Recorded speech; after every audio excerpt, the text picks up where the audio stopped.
La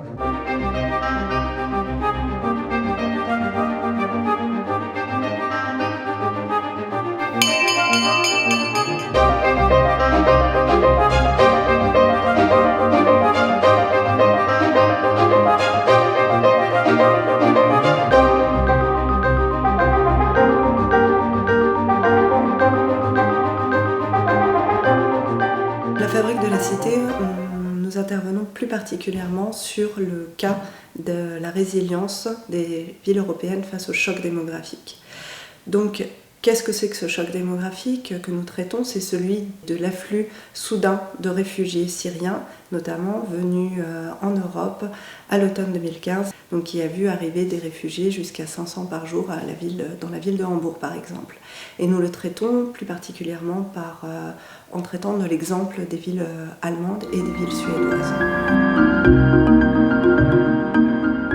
Le concept de résilience est un concept qui a d'abord été utilisé dans les sciences plutôt de la mécanique et également de la physique, mais qui est venu petit à petit dans le champ de l'urbain et qui peut être défini par une définition qui est relativement globale et qui s'applique à tout le monde, qui est la capacité d'un système à résister à un choc.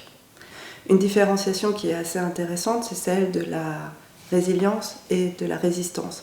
La résilience, c'est si par exemple vous prenez, ça c'est le choc, vous avez un système, il va y avoir un choc, ça va s'adapter et ça va revenir à son état, à un état d'équilibre, mais qui n'est pas forcément l'état initial. L'état initial serait comme ça, et après le choc, il peut être comme ça, il peut être comme ça, mais en tout cas il est là.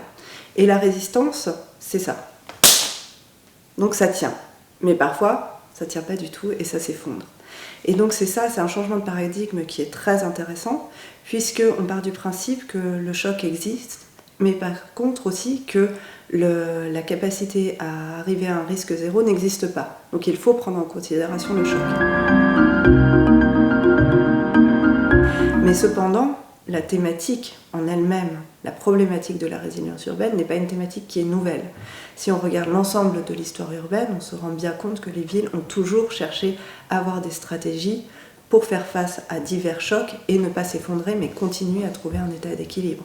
Prenons par exemple la devise de Paris, Fluctuat nec mergitur, c'est exactement cette thématique.